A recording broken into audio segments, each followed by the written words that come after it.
إن الحمد لله نحمده ونستعينه ونستغفره ونؤمن به ونتوكل عليه ونعوذ بالله من شرور أنفسنا ومن سيئات أعمالنا من يهده الله فلا مضل له ومن يضلله فلا هادي له ونشهد أن لا إله إلا الله وحده لا شريك له ونشهد أن سيدنا مولانا محمدا عبده ورسوله أرسله بالحق بشيرا ونذيرا صلى الله تعالى عليه وعلى آله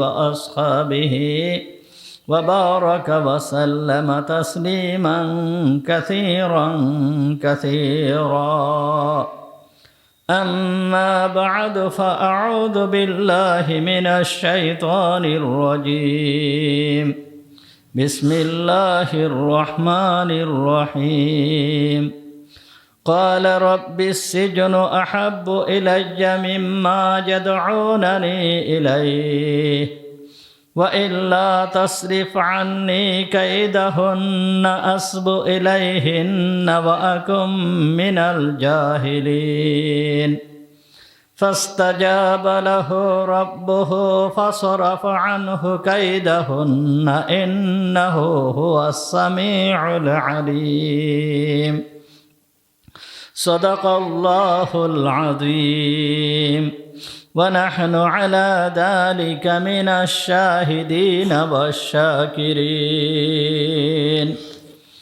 اللهم صل على محمد وعلى آل محمد كما صليت على إبراهيم وعلى آل إبراهيم إنك حميد مجيد اللهم بارك على محمد وعلى آل محمد كما باركت على إبراهيم وعلى آل إبراهيم إنك حميد مجيد سبحانك لا علم لنا إلا ما علمتنا إنك أنت العليم الحكيم رب اشرح لي صدري ويسر لي أمري واحلل عقدة من لساني يفقهوا قولي اللهم انفعنا بما علمتنا فعلمنا ما ينفعنا فعلمنا ما ينفعنا فعلمنا ما ينفعنا وزدنا علما اللهم طهر قلوبنا عن غيرك ونور قلوبنا بنور معرفتك ربنا تقبل منا إنك أنت السميع العليم وتب علينا إنك أنت التواب الرحيم সমস্ত প্রশংসা সেই মহান রব্বুল আলামিনের জন্য যিনি আমাদেরকে আজকের এই পবিত্র জুমার দিনে জুমার নামাজ পড়তে আসার তৌফিক দান করেছেন। এই জন্য আমরা সবাই বলি আলহামদুলিল্লাহ। আমাদের আলোচনা চলতেছিল সূরা ইউসুফ সম্পর্কে। গতদিন সূরা ইউসুফের 34 নম্বর আয়াত পর্যন্ত 32 নম্বর আয়াত পর্যন্ত আলোচনা করা হয়েছিল। ওই আয়াতের ভিতরে বলা হয়েছিল যে আজিজে মিসরের স্ত্রী জুলাইখা তার নিজের দোষকে ঢাকার জন্য সে একটা কৌশল অবলম্বন করে সমস্ত মহিলাদেরকে দাওয়াত দিয়েছিল। দাওয়াত দেওয়ার পরে সে তার নিজের যখন দাওয়াত দিয়ে সে তার নিজের বাড়িতে সমস্ত মহিলাদেরকে উপস্থিত করে খাবার দাবারের ব্যবস্থা করলো। খাবার দাবারের ব্যবস্থা করে খাবারের সাথে একটা ফল এবং একটা ছুরি সবার হাতে দিয়েছিল। আর সে যখন খেতে বলেছিল, বলার সঙ্গে সঙ্গে তারা ফল কেটে খাওয়া শুরু করলো। আর ওই সময় ইউসুফ আলাইহিস সালামকে বলল যে উখরুজ আলাইহিন্না, হে ইউসুফ তুমি তাদের সামনে বের হও। ইউসুফ আলাইহিস সালাম বের হলো। সমস্ত মহিলারা ইউসুফ আলাইহিস সালামের দিকে তাকিয়ে নিজেদের হাত কেটে ফেলেছিল। ওয়াকাত্তা'না আইদিয়াহুন্না, তাদের সবার হাত তারা কেটে ফেলেছিল। এই যে হাত কেটে ফেললো, যখন তারা হাত কেটে ফেললো ইউসুফ আলাইহিস সালামের দিকে তাকিয়ে, তখন জুলাইখা সে যেই জন্য এই মহিলাদেরকে দাওয়াত দিয়েছিল, তার যে উদ্দেশ্য ছিল সেই উদ্দেশ্য তার পূরণ হয়ে গেল। সে বোঝাতে চেয়েছিল যে তোমরা আমার বদনাম করতেছো, আমার নামে যে বদনাম রটাচ্ছ, আসলে তোমাদের এই বদনাম রটানো মোটেই ঠিক হচ্ছে না, মোটেই ঠিক নয়। তার কারণ যেই দোষে তোমরা আমাকে দোষী করতেছো, আমি সেই দোষে দোষী নয়। এইটাকে প্রমাণ করার জন্য সে এই পথ অবলম্বন করেছিল। মোট কথা, তার যেই সমাজ ছিল, এই সমাজের ভিতরে একজন পুরুষ একজন মহিলার সাথে সম্পর্ক করা এইটা অবৈধ কিছু ছিল না। তাদের সামাজিক যে কালচার ছিল, তাদের সামাজিক যে নিয়ম নীতি ছিল, এই নিয়ম নীতিতে একজন পুরুষ আর একজন মহিলার সঙ্গে সম্পর্ক করা এইটাও মোটেও দোষের কিছু ছিল না। যে কোনো পুরুষ যে কোনো মহিলাকে ইচ্ছা সে সম্পর্ক করতে পারে, যে কোনো মহিলা তার ইচ্ছা যে কোনো পুরুষের সাথে সম্পর্ক করতে পারে, এইটা কোনো দোষের কোনো বিষয় ছিল না। কিন্তু দোষের বিষয় কি ছিল? জুলাইখার বদনাম কেন রটাচ্ছিল? এখানে দোষের কি? ওই সমস্ত মহিলারা, মন্ত্রীদের স্ত্রীরা যেই দোষটা জুলেখার ভিতরে দেখছিল, সেই দোষটা কি দোষ ছিল? দোষটা ছিল যে জুলাইখা একজন গোলামের সাথে সম্পর্ক করেছে। একটা গোলাম যে হচ্ছে নিম্ন পর্যায়ের একজন মানুষ, অনেক নিচু পর্যায়ের একজন মানুষ, এই নিচু পর্যায়ের মানুষটার সঙ্গে একজন সর্বোচ্চ পর্যায়ের একজন মানুষ সে কিভাবে সম্পর্ক করে? এইটা তো হতে পারে না। এইটাই ছিল দোষ। এই দোষকে ঢাকার জন্য জুলাইখা এই পথ অবলম্বন করেছিল। আর এই পথ যখন অবলম্বন করেছিল, অবলম্বন করার পরে সে প্রকৃতপক্ষে সে সফলকাম হয়েছিল। মহিলাদের সামনে এইটি প্রমাণ করতে পেরেছিল যে তোমরা যেই জন্য আমার বদনাম রটাচ্ছ, আমি সেই দোষে দোষী নই। তার প্রমাণ তোমরা দেখো। তোমরা কেন হাত কেটে ফেললে? তোমরা একমাত্র একবার এক নজর ইউসুফকে দেখেছো। এই একবার এক নজর ইউসুফকে দেখে তোমরা ঠিক থাকতে পারলে না, তোমরা নিজেদের হাত কেটে ফেললে।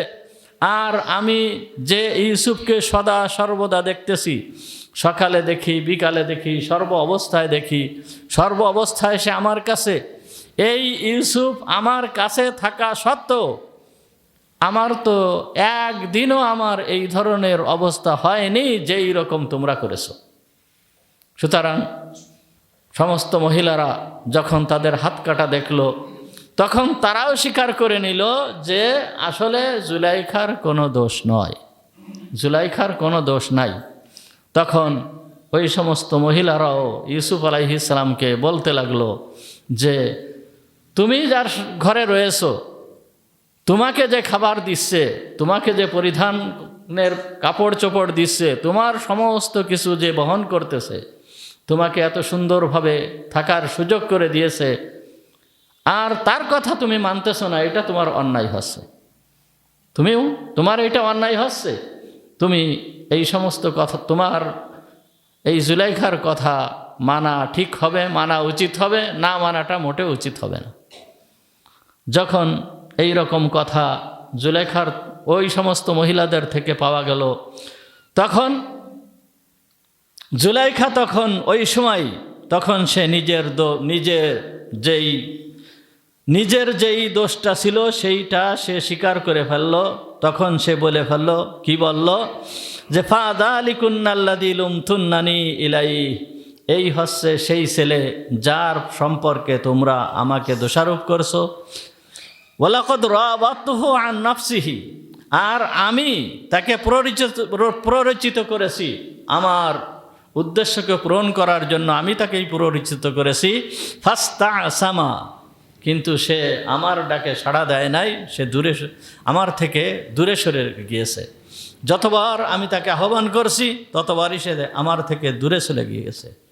এখন ওই সমস্ত মহিলাদের সামনে সে পরিষ্কারভাবে ঘোষণা করল, লা ইল্লাম ইয়াফআল মা আমুরুহু লা ইয়াসজুনান্না ওয়া লা ইয়াকুনা মিনাস সাগিরিন।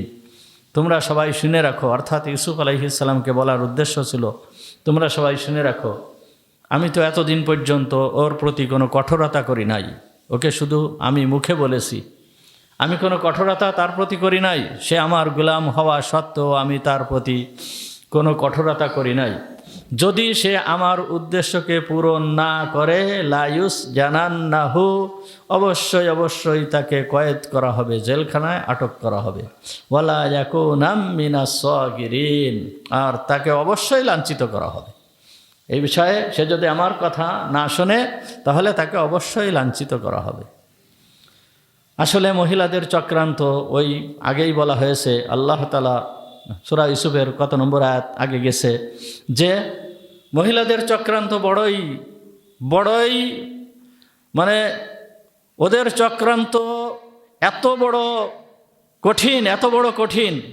আগেই আজিজে মিসর বলছে যে ইন্নাহু মিন কাইদিকুন্না ইন্না কাইদিকুন্না আযীম, তোমাদের চক্রান্ত বড় চক্রান্ত, তোমাদের এই যে চক্রান্ত তোমরা করো এই চক্রান্ত বড়, অত্যন্ত কঠিন চক্রান্ত।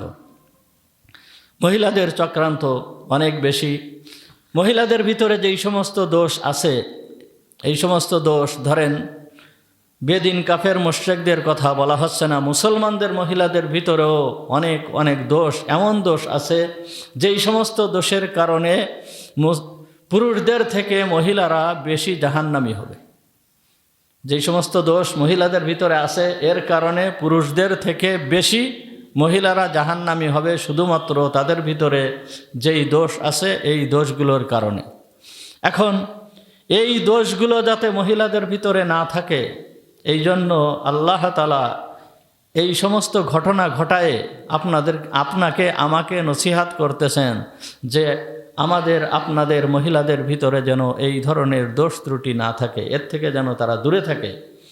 মুহাম্মদুর রাসূলুল্লাহ সাল্লাল্লাহু আলাইহি ওয়াসাল্লাম হাদিসের ভিতরেও আমাদের সমস্ত মহিলাদেরকে উদ্দেশ্য করে বলতেছেন। হাদিসটা বুখারী শরীফের ভিতরে আসছে, বুখারী শরীফের 304 নম্বর হাদিস। হযরতে আবু সাঈদ খুদরি রাদিয়াল্লাহু তাআলা আনহু থেকে বর্ণিত। হযরতে আবু সাঈদ খুদরি রাদিয়াল্লাহু তাআলা আনহু বলেন, খরাজা রাসূলুল্লাহ সাল্লাল্লাহু আলাইহি ওয়াসাল্লাম ফি আযহা, হুজুর আকরাম সাল্লাল্লাহু আলাইহি ওয়াসাল্লাম একদিন ঈদের নামাজ অথবা কুরবানির ঈদের নামাজ, ঈদুল ফিতরের নামাজ অথবা কুরবানির ঈদের নামাজ পড়তে বের হয়েছেন। ইলাল মুসাল্লা, ঈদগার দিকে রওনা হয়েছেন। ফামাররা আলান নিসা, যখন উনি যাচ্ছিলেন তখন কিছু সংখ্যক মহিলাদের নিকট দিয়ে উনি যাচ্ছিলেন। ফাকাল ইয়া মা'শারান নিসা, হেই মহিলারা, তাসাদ্দাকনা, তোমরা কি করো, সদকা করো, বেশি বেশি করে তোমরা সদকা করতে থাকো। কেন? সদকা হচ্ছে যারা বেশি বেশি করে দান করে, সদকা করে, এই দান এবং সদকার মাধ্যমে দোজখের থেকে বেশি নিষ্কৃতি পাওয়া যায়। হুজুর আকরাম সাল্লাল্লাহু আলাইহি ওয়াসাল্লাম এই জন্য বলেন তাসাদ্দাকনা, তোমরা সদকা করো। ইন্নী উরিতুকুন্না আকতারা আহলিন নার,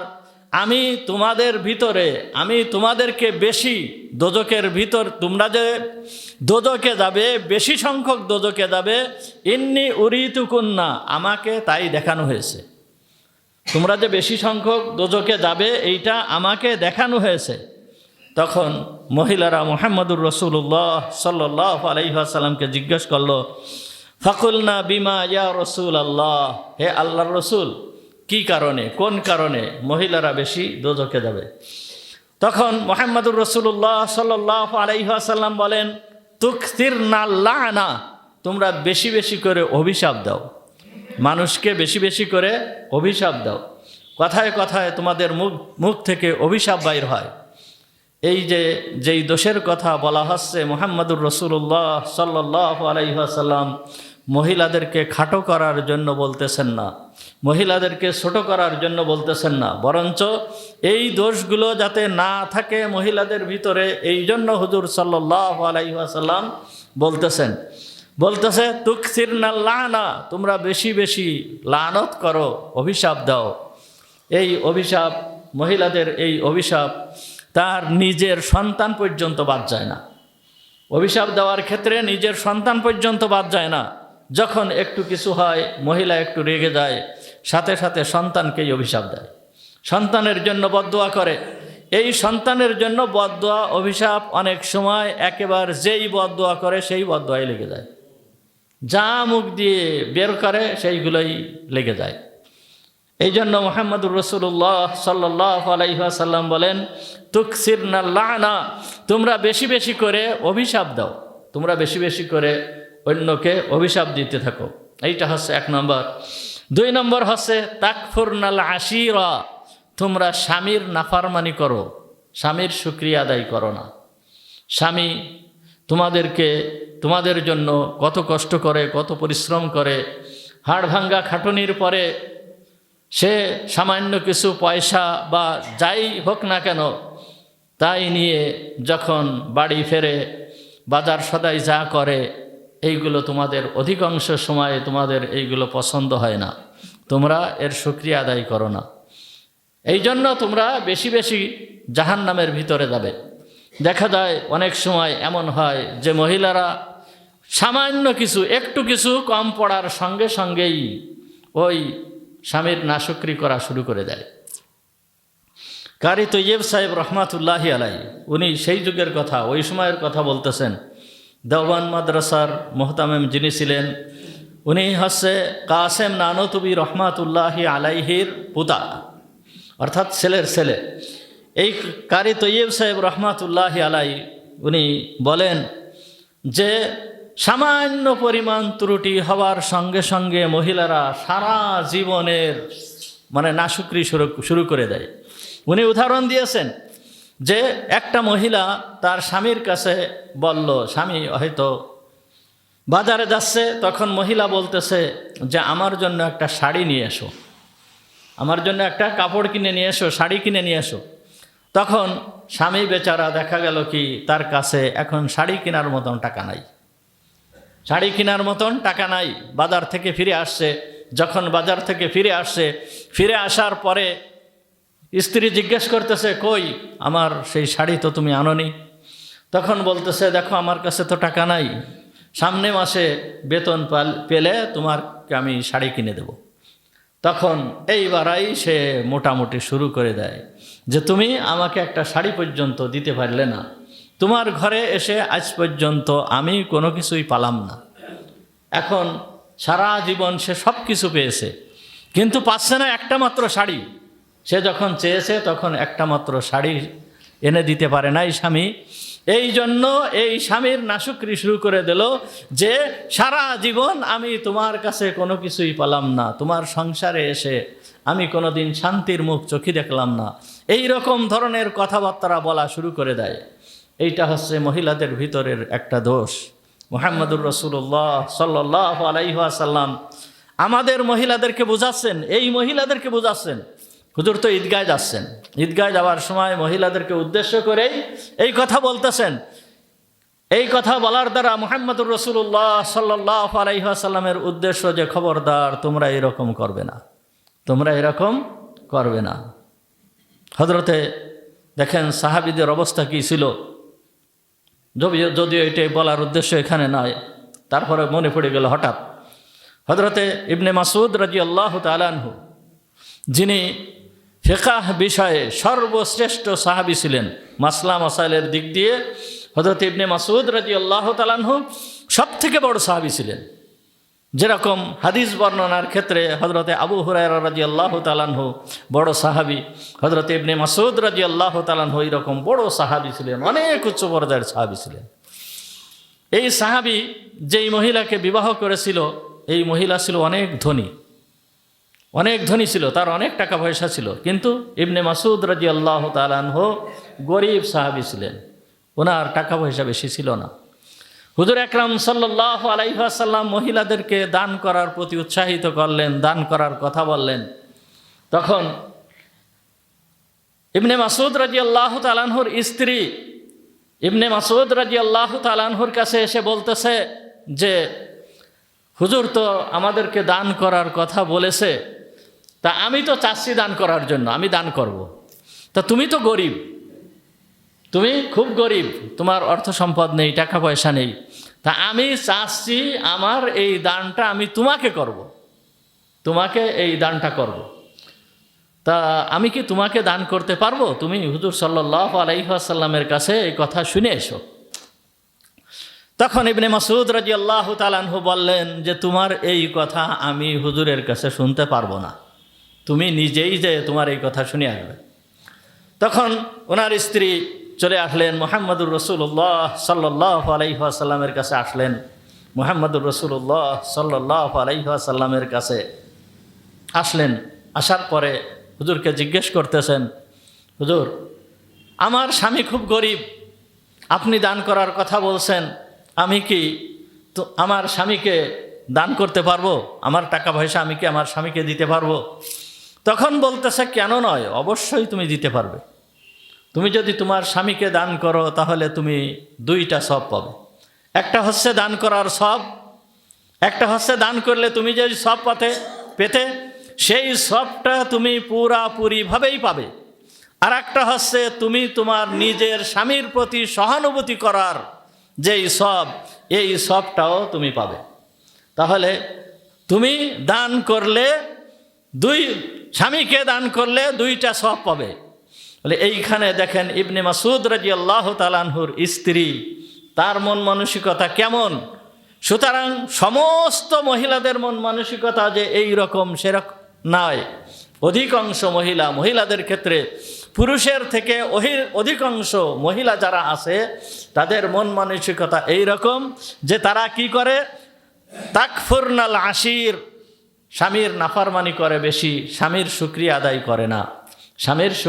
আদায় করে না, এই জন্য তারা অধিকাংশ মহিলা জাহান্নামী হবে। এরপরের তৃতীয় নম্বর যে বৈশিষ্ট্য, তৃতীয় নম্বর যে বিশেষত্ব, তৃতীয় নম্বর যেই দোষটা মহিলাদের ভিতরে বেশি ছিল সেইটা ছিল আরও মারাত্মক পর্যায়ে। মুহাম্মদুর রাসূলুল্লাহ সাল্লাল্লাহু আলাইহি ওয়াসাল্লাম বলতেছেন, মা রাআইতু মিন নাকিসাতি আকলিন ওয়া দীনিন আযহাবা লিরুব্বির রাজুলিল হাযিলি মিন ইহদাকুন্না। হুজুর আকরাম সাল্লাল্লাহু আলাইহি ওয়াসাল্লাম বলেন যে তোমাদের ভিতরের একজন মহিলা, মাত্র একটা মহিলা, এই মহিলাদের তার বুদ্ধি এবং দিনদারি কম হওয়া সত্ত্বেও একজন বিচক্ষণ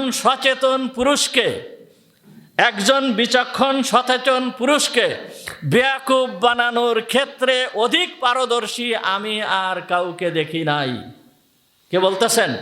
মুহাম্মদুর রাসূলুল্লাহ সাল্লাল্লাহু আলাইহি ওয়াসাল্লাম বলতেছেন, মানে তোমাদের ভিতরের একটা মহিলা সে একজন সচেতন এবং বিচক্ষণ পুরুষ, যেই পুরুষকে বেয়াকুব বানায় দেবে, সে সচেতন পুরুষ। হুজুর বলতেছেন যে আর রজুলুল হাযিম, মানে একজন সচেতন এবং সে বিচক্ষণ পুরুষ, এই পুরুষটাকেও বেয়াকুব বানায় দেওয়ার ক্ষেত্রে তোমাদের থেকে এই রকম পারদর্শী আমি আর কাউকে দেখি নাই। সুতরাং এই জন্যই তোমরা বেশি জাহান্নামে যাবে। এই হাদিস বুখারী শরীফের থেকেই আপনাদের সামনে আলোচনা করা হলো। এই জুলাইখার ক্ষেত্রেও তাই দেখেন, আসলে প্রকৃতপক্ষে দোষ ছিল কার? জুলাইখার। প্রকৃতপক্ষে দোষ ছিল জুলাইখার। ইউসুফ আলাইহিস সালামের বিন্দু মাত্র দোষ নাই। আজিজে মিসর, সে একজন মন্ত্রী, উচ্চ পর্যায়ের একজন মন্ত্রী, প্রধানমন্ত্রী এবং গ্রহণযোগ্য একজন মন্ত্রী। এমন মন্ত্রী সে, যে ওই সময়ে যে বাদশাহ ছিল, যে প্রেসিডেন্ট ছিল, সে নামমাত্র ছিল। যত রাষ্ট্র পরিচালনার যত দায়িত্ব, সম্পূর্ণ দায়িত্ব ছিল মন্ত্রীর উপরে। এই রকম একজন বিচক্ষণ ব্যক্তিকে, এই যেরকম একজন বিচক্ষণ ব্যক্তি, এই বিচক্ষণ ব্যক্তিকে তার স্ত্রী জুলাইখা একথা বোঝাতে সক্ষম হয়েছিল যে আমার কোনো দোষ ছিল না, দোষ ছিল ইউসুফের। আজিজে মিসর কথাও ভালো করে জানতো যে ইউসুফের বিন্দু মাত্র কোনো দোষ নাই, ইউসুফ বিন্দু মাত্র দোষী না। সে 37 বছর ধরে ইউসুফকে দেখতেছে, তার ভিতরের কোনো ত্রুটি পায় নাই।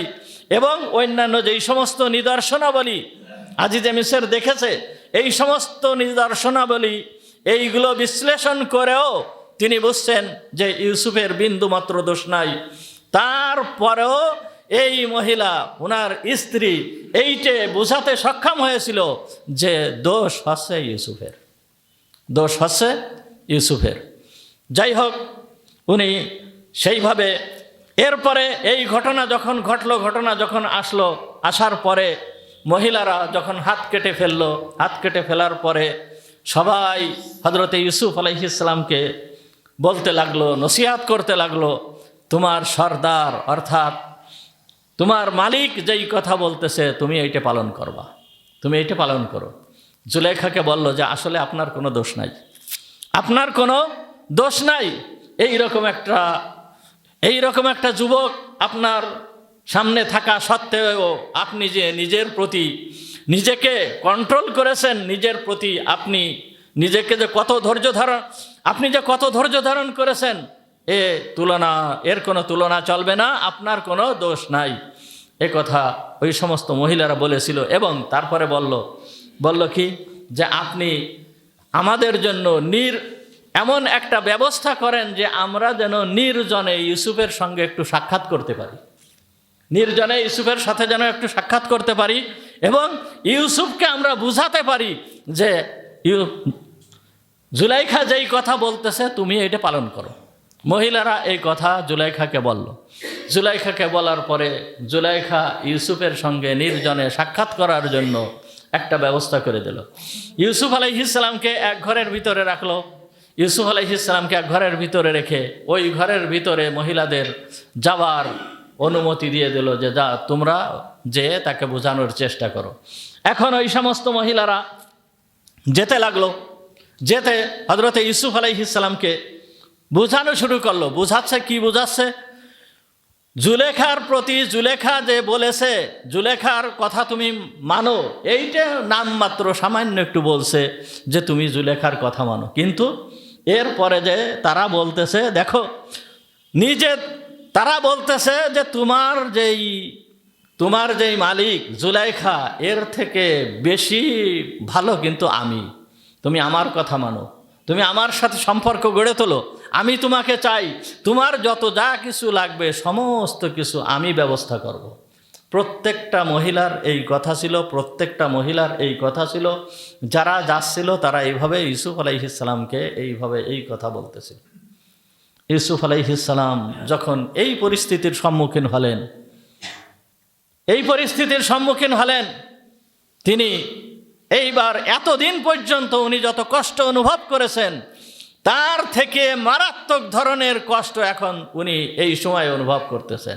যে কি হলো, একজন এতদিন পর্যন্ত একটা বাঘের আক্রমণ থেকে আমি বাঁচতে পারতেছিলাম না, তার যেই আক্রমণ, এই আক্রমণ হযরতে ইউসুফ আলাইহিস সালামের কাছে বাঘের আক্রমণ থেকে বেশি ভয়ানক ছিল। বাঘের আক্রমণ থেকে বেশি ভয়ানক ছিল। কারণ বাঘের আক্রমণে বেশির থেকে বেশি কি হয়, দুনিয়ায় তার জীবনটা শেষ হয়ে যায়, বাঘে খেয়ে ফেললে তার মৃত্যু এসে যায়। এরপরে তার জন্য জান্নাত অবধারিত। কিন্তু এই বাঘে যদি আক্রমণ করে তাহলে নিশ্চিত জান্নাতে জাহান্নামে যেতে হবে।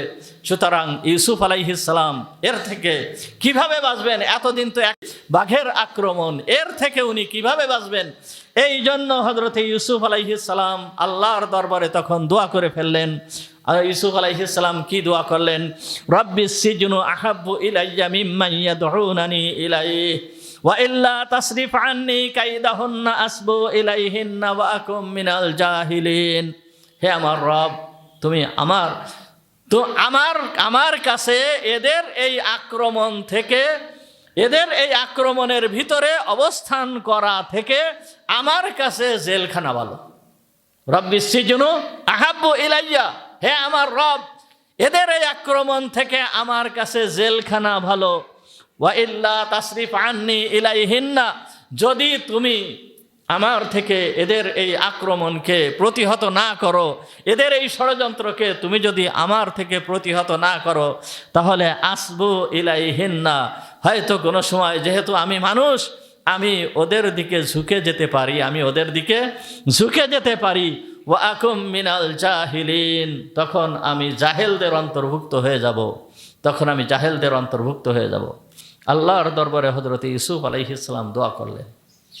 দেখেন, এইখানে ইউসুফ আলাইহিস সালামকে দিয়ে আল্লাহ তাআলা আমাদেরকে শিক্ষা দিচ্ছেন। ইউসুফ আলাইহিস সালামকে দিয়ে কি করতেছেন? আমাদেরকে শিক্ষা দিচ্ছেন। ইউসুফ আলাইহিস সালাম নবী না? ইউসুফ আলাইহিস সালাম তো একজন নবী। এখন একজন নবী ওই গুনার দিকে আকৃষ্ট হবে, গুনাহ করবে। ইউসুফ আলাইহিস সালাম যে গুনাহ করবে, এটা কি সম্ভব? কখনো সম্ভব না। একজন নবীর পক্ষে গুনাহ করা সম্ভব না, গুনাহ হবে না। জুলেখাকে এনেও আমাদেরকে শিক্ষা দিচ্ছেন। আগেই বললাম যে জুলেখার যেই সমাজ, এই সমাজের ভিতরে নারী পুরুষের অবাধ মিলামেশা, এই সমাজের ভিতরে দোষণীয় কিছু ছিল না। দোষ ছিল শুধুমাত্র সে গুলামের প্রতি আকৃষ্ট হলো। কেন? এই যে গুলামের প্রতি আকৃষ্ট হয়েছে, এইটা হচ্ছে দোষ। তাহলে যেই সমাজের ভিতরে নারী পুরুষের অবাধ মিলামেশা, এইটা দোষণীয় নয়, সেই সমাজের ভিতরেও এই জুলেখা কোনো পুরুষের সাথে অবৈধ সম্পর্ক করে নাই। বিলকুল কোনো অবৈধ সম্পর্ক জুলেখার সাথে কোনো পুরুষের সাথে অবৈধ সম্পর্ক হয় নাই। শুধুমাত্র সে ইউসুফকে চেয়েছিল। আল্লাহ তাআলা এই অবৈধ মিলামেশার থেকে জুলেখাকে রক্ষা করেছে। আর ইউসুফ তো নবী, কথাই আসে না। কিন্তু এ কথা বলতেছেন কেন? আমাদেরকে শিক্ষা দেওয়ার জন্য, একমাত্র আমাদের শিক্ষা দেওয়ার জন্য এ কথা। নবীর মাধ্যমে এই ঘটনা ঘটায় আল্লাহ তাআলা আমাদেরকে শিক্ষা দিচ্ছেন। দেখেন, আরো আসতেছে। হযরত ইউসুফ আলাইহিস সালাম বললেন, কি বললেন? রব্বিস সিজনু আহাব্বু ইলাইয়া মিম্মা ইয়াদউনানি ইলাইহি, হে আল্লাহ, তারা আমাকে যেই দিকে ডাকতেছে এর থেকে আমার কাছে জেলখানা উত্তম, অর্থাৎ আমার কাছে জেলখানা ভালো। এই যে ইউসুফ আলাইহিস সালাম দোয়া করলেন, দোয়া করার সাথে সাথে আল্লাহ তাআলার পক্ষ থেকে ইউসুফ আলাইহিস সালামকে বলা হলো, ফাআওহাল্লাহু ইলাইহি, আল্লাহ তাআলা ইউসুফ আলাইহিস সালামের কাছে ওহী পাঠালেন। কি ওহী? ইয়া ইউসুফু, হে ইউসুফ, আনতা আহবাবতা নফসাকা হাইসু কুলতা রব আসসিজনু আহাব্বা ইলাইয়া, হে ইউসুফ, তুমি, ইয়া ইউসুফু, হে ইউসুফ, আনতা আহবাস্তা নফসাকা, হে ইউসুফ, তুমি তোমার নিজেই তুমি জেলখানায় আবদ্ধ করলে। আল্লাহ কি বলতেছেন? হে ইউসুফ, তুমি নিজেকেই জেলখানায় আবদ্ধ করলে। কেন? হাইসু কুলতা আসসিজনু আহাব্বু ইলাইয়া, যখন তুমি বলছো যে হে আল্লাহ, জেলখানা আমার নিকট ভালো, সুতরাং তুমি যে জেলখানা আমার নিকট ভালো, এই দোয়া যে করলে, এই দোয়া না করে তুমি যদি বলতে লাউ কুলতা আল আফিয়াতু আহাব্বা ইলাইয়া, যদি তুমি বলতে হে আল্লাহ, আমাকে এর থেকে পরিত্রাণ দান করো, লা উফিয়াত, তাহলে তোমাকে পরিত্রাণ দেওয়া হতো, তোমাকে জেলখানায় যাওয়া লাগতো না। তাহলে ইউসুফ আলাইহিস সালাম যখন এই দোয়া করলো, করার সাথে সাথে আল্লাহ তাআলা বললেন যে তুমি নিজেকেই জেলখানায় আবদ্ধ করছো। কেন? তুমি দোয়া করছো হে আল্লাহ, জেলখানা আমার কাছে ভালো। তুমি যদি এই দোয়া না করে বলতে যে হে আল্লাহ তুমি আমাকে এদের চক্রান্ত থেকে মুক্তি দাও, তাহলে তোমাকে এদের চক্রান্ত থেকে মুক্তি দেওয়া হতো, জেলখানায় যাওয়া লাগতো না। তাহলে ইউসুফ আলাইহিস সালাম যে দোয়া করলো, এই দোয়াটা ইউসুফ আলাইহিস সালামের এই রকম দোয়া করাটা ঠিক হয় নাই। কে? ইউসুফ আলাইহিস সালামের এই দোয়া করাটা ঠিক হয় নাই।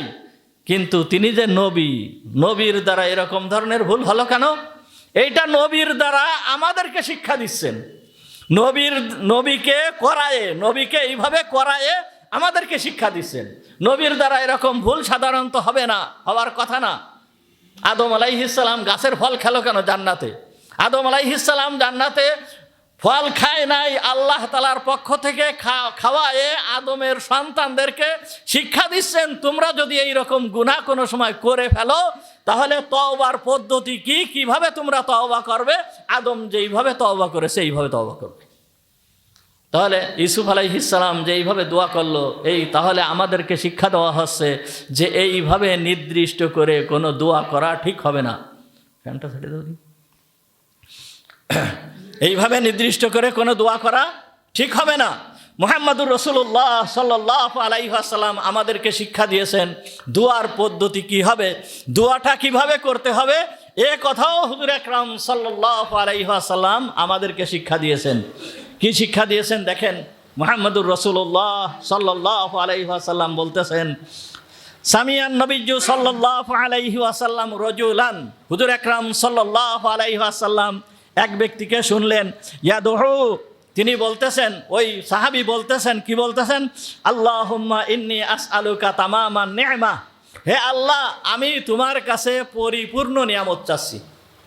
হুজুর আকরাম সাল্লাল্লাহু আলাইহি ওয়াসাল্লাম বললেন যে তুমি পরিপূর্ণ নিয়ামত বলতে তুমি কি বোঝাতে চাচ্ছ? তখন সাহাবী বললেন, হে আল্লাহ আমি চাচ্ছি যে আমাকে আল্লাহ তাআলা একটু ভালাই দান করুক, এইটুকুই আমার উদ্দেশ্য।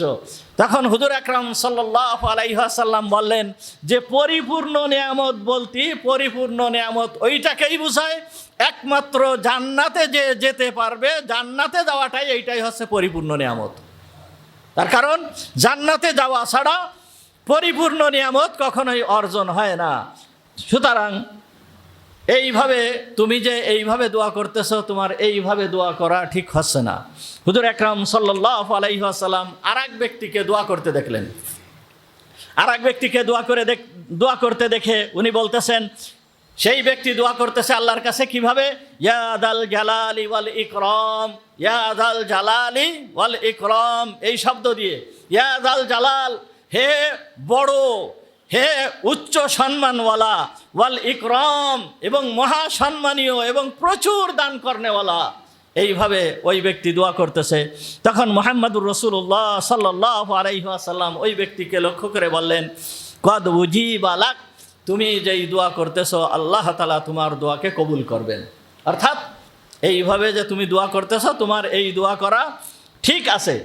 আর এক ব্যক্তিকে দোয়া করতে হুজুর আকরাম সাল্লাল্লাহু আলাইহি ওয়াসাল্লাম দেখলেন, হুজুর সাল্লাল্লাহু আলাইহি ওয়াসাল্লাম দেখলেন তিনি দোয়া করতেছে, আল্লাহুম্মা ইন্নী আসআলুকা সবরা, হে আল্লাহ আমি তোমার কাছে ধৈর্য চাই। কি চাই? আমি তোমার কাছে ধৈর্য চাই। বিপদে পড়ে মানুষ দোয়া করে না যে আল্লাহ এই বিপদ তো আমি সহ্য করতে পারতেছি না, আমি তোমার কাছে ধৈর্য চাই। তা এই যে দোয়া করতেছে আমি তোমার কাছে ধৈর্য চাই, হুজুর আকরাম সাল্লাল্লাহু আলাইহি ওয়াসাল্লাম তখন বলতেছেন, সাআলতাল্লাহাল বালাআ, তুমি আল্লাহর কাছে বালা মুসিবত চাচ্ছ। ধৈর্য কখন চায় মানুষ? যখন তার উপরে বালা মুসিবত আসে।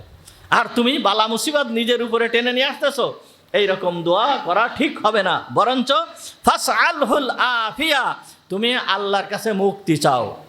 তুমি যেই বিপদে পড়েছ এই বিপদের থেকে তুমি আল্লাহর কাছে মুক্তি চাও। বরঞ্চ এইরকম দোয়া, বরঞ্চ তুমি আল্লাহর কাছে কি বলো যে আল্লাহুম্মা ইন্নী আসআলুকাল আফিয়া, হে আল্লাহ আমি তোমার কাছে এর থেকে পরিত্রাণ চাই।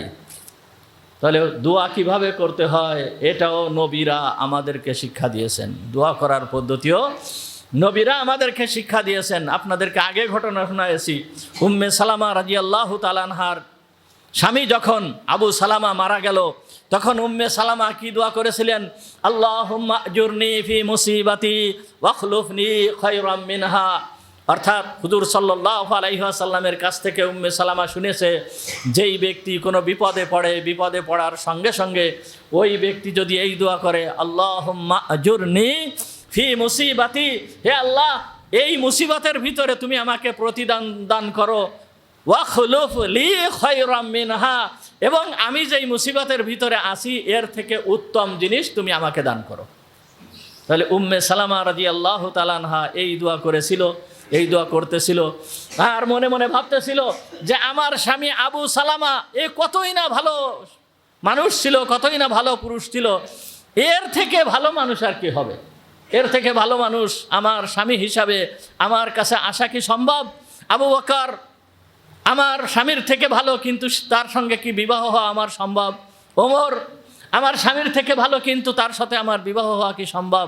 তারপরও রসুলের কথার প্রতি বিশ্বাস রেখে দোয়া করতেছে, আল্লাহুম্মা আজুরনি ফি মুসিবাতি ওয়াখলুফ লি খায়রাম মিনহা। এইরকম দোয়া করতে করতে মুহাম্মাদুর রাসূলুল্লাহ সাল্লাল্লাহু আলাইহি ওয়াসাল্লামের পক্ষ থেকে প্রস্তাব চলে আসলো তাকে বিবাহ করার জন্য। হুজুর আকরাম সাল্লাল্লাহু আলাইহি ওয়াসাল্লামের সাথে তার বিবাহ হয়ে গেল। সুতরাং দোয়া করার পদ্ধতিও আল্লাহ তাআলা আমাদেরকে শিক্ষা দিয়েছেন। তাহলে ইউসুফ আলাইহিস সালামের দ্বারা এই ঘটনা ঘটায় আমাদেরকে শিক্ষা দিচ্ছেন যে দোয়াও কিভাবে করতে হয়, এইভাবে শিক্ষা দিচ্ছেন। ইউসুফ আলাইহিস সালাম কি বললেন? ওয়া ইল্লা তাসরিফ আন্নি কাইদাহুন্না আসবু ইলাইহিন্না, হে আল্লাহ তুমি যদি এর থেকে আমাকে না বাঁচাও তাহলে আমার বাঁচার কোনো সম্ভাবনা নেই।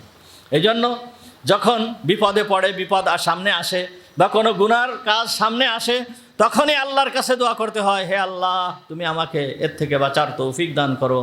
আল্লাহ তাআলা তখন তাকে বাঁচার তৌফিক দেন এবং আল্লাহ তাআলা তখন তার পথ খুলে দেন। যাক, ইউসুফ আলাইহিস সালামের দোয়া কবুল হয়ে গেল। কি ওই ইউসুফ আলাইহিস সালাম যেইভাবে দোয়া করেছে সেইভাবেই কবুল হয়েছে। দোয়া করেছে, হে আল্লাহ তুমি আমাকে আমার কাছে জেলখানা উত্তম, সুতরাং জেলখানায় যাওয়াটাই তার জন্য কবুল হয়েছে। কিন্তু আসলে তো ইউসুফ আলাইহিস সালামকে ওই সময়ে তার বিচার হওয়া উচিত ছিল, এইরকম বিচার হওয়া উচিত ছিল যে হয়তো তাকে শুলি চড়াই দেবে, তাকে মেরে ফেলবে, তাকে ফাঁসি দিয়ে দেবে, আর না হয় তাকে কি করবে, তাকে হয়তো দেশের থেকে বাইর করে দেবে, ওই বাড়িতে রাখবে না, দেশের থেকে বাইর করে দেবে। এই রকম ধরনের বিচার হওয়া ইউসুফের জন্য ছিল তাদেরই অনুযায়ী, তাদের সমাজ অনুযায়ী। কিন্তু ইউসুফ আলাইহিস সালাম আল্লাহর দরবারে যেই দোয়া করেছেন, আল্লাহ তাআলা সেই দোয়াই কবুল করেছেন এবং জেলখানায় যাওয়াটা তার জন্য নির্দিষ্ট হয়ে গেল। এরপরে আল্লাহ তাআলা বলতেছেন, সূরা ইউসুফের ভিতরে বলতেছেন, সুম্মা বাদা লাহুম মিন বাদি মা রাআবুল আয়াতা লা ইয়াসজুনান্নাহু হাত্তা হিন।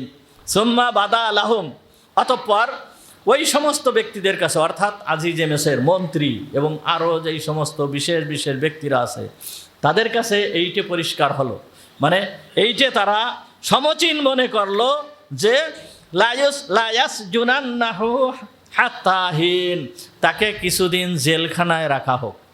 তারা যেই সমস্ত নিদর্শনাদি ইউসুফ আলাইহিস সালামের থেকে দেখেছিল, তারা মনে করলো যে তাকে কিছুদিন জেলখানায় রাখা হোক, এই জেলখানায় রাখাটাই সমচীন হবে, এইটে তারা মনে করলো। কি জন্য মনে করলো? ইউসুফ আলাইহিস সালামের থেকে যেই সমস্ত নিদর্শন দেখেছিল, এক নম্বর হচ্ছে যে ইউসুফ আলাইহিস সালাম যে নির্দোষ, এইটে তাদের জন্য বড় একটা নিদর্শন ছিল। যখন তার জামার পিছনের অংশ ছিঁড়া দেখলো, ছিঁড়া দেখার পরে তখন তাদের নিশ্চিত এইটে তাদের মনে আসছে যে ইউসুফ নির্দোষ, তার কোনো দোষ ছিল না। এই রকম পরিস্থিতির থেকে ইউসুফের বেঁচে আসাটা এটা একটা নিদর্শন, এইটা একটা নিদর্শন। এরপরে আরও দ্বিতীয় নিদর্শন কি? ওয়া শাহাদাতুশ শাহিদ, ওই যে ছোট্ট বাচ্চা ছেলে, এই বাচ্চা ছেলে সাক্ষী দিল। বাচ্চা ছেলে যে কথা বলতে পারে না, সে ইউসুফ আলাইহিস সালামের পক্ষে সাক্ষী দিল। সুতরাং একটা বাচ্চা ছেলে সে কিভাবে কথা বলে ইউসুফের পক্ষে সাক্ষী দিল, এইটা একটা নিদর্শন। তারপর মহিলারা যে তাদের হাত কেটে ফেলেছিল ইউসুফ আলাইহিস সালামকে দেখার সঙ্গে সঙ্গে, এক নজর তাকে দেখার সঙ্গে সঙ্গে সমস্ত মহিলারা হাত কেটে ফেলেছে, তাদের কোনো হুঁশ ছিল না, এইটাও একটা নিদর্শন। এরপর আরও আছে যে এই সমস্ত মহিলারা যারা ছিল এদেরও বিন্দুমাত্র ধৈর্য ছিল না, সবাই ইউসুফের প্রতি আকৃষ্ট হয়ে গিয়েছিল। এই সমস্ত কারণে তারা সবাই মিলে পরামর্শ করলো যে কি ইউসুফকে কিছুদিনের জন্য জেলে রাখা হোক। তা জেলে রাখার দ্বারা তাদের উদ্দেশ্য ছিল যে জেলে রেখে কি হবে, তখন তাদের উদ্দেশ্য হলো যে জেলে রাখার কারণে এই যে একটা বদনাম বিভিন্ন জায়গায় ছড়াচ্ছে, এই বদনামটা যাতে বন্ধ হয়ে যায়, এই বদনামটা যাতে না থাকে, এই জন্য হযরতে ইউসুফ আলাইহিস সালামকে জেলে রাখার নির্দেশ দিয়ে দেওয়া হলো। ইউসুফ আলাইহিস সালামকে জেলে রাখার নির্দেশ দিয়ে দেওয়া হলো। এর ভিতরের আরেকটা কারণও আছে যে জুলাইখা আজিজে মিসরকে সে বারবার বুঝাচ্ছে যে তোমার এই ইব্রানি গোলামকে জেলের ভিতরে রাখো, জেলে রাখো। তার কারণ হচ্ছে যে আগের থেকে সে বলেছে যে সে যদি আমার কথা না মানে তাহলে অবশ্যই আমি তাকে জেলে রাখবো, জেলের ভিতরে তাকে প্রবেশ করাবো এবং তাকে আমি লাঞ্ছিত করব। এই জন্য আজিজে মিসরকে বারবার বুঝাচ্ছে। বারবার বুঝায় জুলেখা যখন দেখলো যে ইউসুফ সহজে আমার কথা শুনতেছে না, সে সহজে আমার কথা শুনতেছে না, সে ভালো খাচ্ছে, ভালো পড়তেছে, ভালো জায়গায় অবস্থান করতেছে, সে ভালো থাকতেছে, আরামের সঙ্গে থাকতেছে, সুতরাং সে আমার কথা শুনতেছে না। যখন একটু কষ্টের ভিতরে থাকবে, কষ্টের ভিতরে পড়বে, শাস্তি ভোগ করবে, তখন সে অবশ্যই আমার কথা মানবে, আমার কথা শুনবে। এই জন্য আজিজে মিসরকে বুঝাইছে একে জেলে দেওয়া হোক। তখন আজিজে মিসর সবার সাথে পরামর্শ করে তাকে জেলে দেওয়ার সিদ্ধান্তই হলো। হযরতে ইউসুফ আলাইহিস সালাম তখন জেলের ভিতরে যাবে, এই জন্যই তারা সবাই ফয়সালা করে ফেললো। তো যখন ইউসুফ আলাইহিস সালামকে জেলে দেওয়া হবে, ইউসুফ আলাইহিস সালাম ওই জুলেখার পরামর্শ অনুযায়ী ইউসুফ আলাইহিস সালামের শরীরে যে পোশাক ছিল সমস্ত পোশাককে খুলে ফেলানো হলো। আরামদায়ক যেই সমস্ত পোশাক ছিল সমস্ত পোশাককে খুলে ফেলানো হলো। সমস্ত পোশাককে খোলা হলো। পোশাককে খোলার পরে এরপরে তাকে পরানো হলো এমন পোশাক যেই পোশাক গায়ে দেওয়ার সঙ্গে সঙ্গে মোটা চট ধরনের, এইরকম ধরনের মোটা পোশাক, যেই পোশাক পরিধান করার সঙ্গে সঙ্গে শরীরের ভিতরে চুলকানি শুরু হয়ে যায়। শরীরে বিভিন্ন জায়গায় ওই মোটা হুলের মতন যেই জিনিস ওইটা ফুটতে থাকে, ওই ফুটা শুরু হয়ে যায়, ফুটা শুরু হয়ে গেল এবং চুলকানি শুরু হয়ে গেল। এই রকম এক পোশাক পরানো হলো হযরত ইউসুফ আলাইহিস সালামকে। আর ওই সময় ওই বাদশার ওই আজিজে মিসরের জেলখানা 3 রকম জেলখানার স্তর ছিল 3টা। একটা হচ্ছে যাকে মেরে ফেলানোর ইচ্ছা হতো তাকে ওই এত পরিমাণ গর্ত ছিল যে ওই গর্তের ভিতরে তাকে ছেড়ে দেওয়া হতো, সে ওই গর্তের ভিতরেই সে মারা যেত। এ হচ্ছে 1 নম্বর। 2য় নম্বর হচ্ছে যে যাকে কঠোর শাস্তি প্রদান করার ইচ্ছা হতো তাকে এমন এক ঘরের ভিতরে রাখা হতো যেই ঘরের ভিতরে কোনো আলো বাতাস কোনো কিছুই প্রবেশ করে না। এমন এক ঘরের ভিতরে রাখা হতো, কারোর সাথে কোনো যোগাযোগ কথাবার্তা কোনো কিছুই হবে না। ওই ঘরের ভিতরে সে সদা সর্বদা মাটির নিচে, এই ঘরটাও ছিল মাটির নিচেই, এই মাটির নিচেই তাকে রাখা হবে। এই রকম ধরনের আরেক প্রকার জেলখানা ছিল। 3য় নম্বর প্রকার জেলখানা ছিল যাদেরকে মোটামুটি শাস্তি প্রদান করা হবে, এইটাকে বলা হয়েছে সিজনুল আফিয়া। হযরতে ইউসুফ আলাইহিস সালামকে এই স্বাভাবিক যেই জেলখানা, এই সিজনুল আফিয়া, এই জেলখানার ভিতরে হযরতে ইউসুফ আলাইহিস সালামকে রাখার নির্দেশ দেওয়া হলো। হযরতে ইউসুফ আলাইহিস সালামকে এই পোশাক পরানো হলো। পোশাক পরানোর পরে হযরতে ইউসুফ আলাইহিস সালামের পায়ে লোহার বেড়ি লাগায় দেওয়া হলো। চিন্তা করেন, একজন নবী, যেই নবীকে আল্লাহ তাআলা দুনিয়ায় প্রেরণ করেছেন দ্বীনকে প্রতিষ্ঠিত করার জন্য, আজ এই নবীর কি পরিমাণ কষ্ট সহ্য করতে হচ্ছে। এই নবীর জেলখানায় যাওয়া লাগতেছে, নবীর জেলখানায় যাওয়া লাগছে এবং কিভাবে কষ্ট সহ্য করা লাগছে। জেলখানায় যখন গিয়েছে, যাওয়ার পরে জেলখানায় ঢোকার সঙ্গে সঙ্গে হযরতে ইউসুফ আলাইহিস সালাম কান্না শুরু করে দিয়েছেন। হযরতে ইউসুফ আলাইহিস সালাম কাঁদতেছে, চোখে পানি। তখন জিবরিল আমিন আলাইহিস সালাম হযরতে ইউসুফ আলাইহিস সালামের কাছে আসলেন। জিবরিল আমিন এসে হুজুরে হযরতে ইউসুফ আলাইহিস সালামকে বললেন যে কি ব্যাপার, আপনি কাঁদতেছেন কেন? আপনি তো জেলখানাকে নিজের জন্য বেছে নিয়েছেন, সুতরাং এখন আপনি কাঁদতেছেন কেন? তখন হযরতে ইউসুফ আলাইহিস সালাম জবাব দিল কি, হে জিবরিল, আমি জেলখানায় আসার কারণে আমার কষ্ট হচ্ছে, এই কারণে আমি কাঁদতেছি না, কিন্তু জেলখানায় এসে আমি দেখি যে আমার নামাজ আদায় করার মতন কোনো জায়গা এইখানে নাই। আমি যে একটু নামাজ আদায় করব, আমার রবকে ডাকবো, এই ধরনের কোনো জায়গা আমার কাছে নাই। তখন হযরতে জিবরিল আমিন আলাইহিস সালাম হযরতে ইউসুফ আলাইহিস সালামকে বললেন যে আল্লাহর পক্ষ থেকে আমাকে নির্দেশ দেওয়া হয়েছে যে এই জেলখানা আপনি যেই ঘরের ভিতরে আছেন, হযরতে ইউসুফ আলাইহিস সালামকে নির্দিষ্ট একটা ঘরের ভিতরে রাখা হয়েছিল। ওনার জন্য নির্দিষ্ট একটা ঘর করা হয়েছিল এবং ওই নির্দিষ্ট ঘরের ভিতরে রাখা হয়েছিল। জিবরিল আমিন বললেন, আপনি যেই ঘরের ভিতরে আছেন এই ঘরের চারিপাশ দিয়ে 40 গজ পর্যন্ত জায়গা আপনার জন্য আল্লাহ তাআলা পবিত্র ঘোষণা করেছেন। এর যেই জায়গায় আপনি নামাজ আদায় করবেন সেইখানে আপনার নামাজ হয়ে যাবে, আপনার রবকে আপনি এইখানে বসে ডাকতে পারবেন। যাই হোক, হযরতে ইউসুফ আলাইহিস সালাম জেলখানায় প্রবেশ করলেন। এইভাবে হযরতে ইউসুফ আলাইহিস সালামের জেলের জীবন শুরু হলো। ওয়া আখিরু দাওয়ানা আলহামদুলিল্লাহি রাব্বিল আলামিন। আর আমরা যারা সুন্নাত নামাজ পড়েনি 4 রাকাত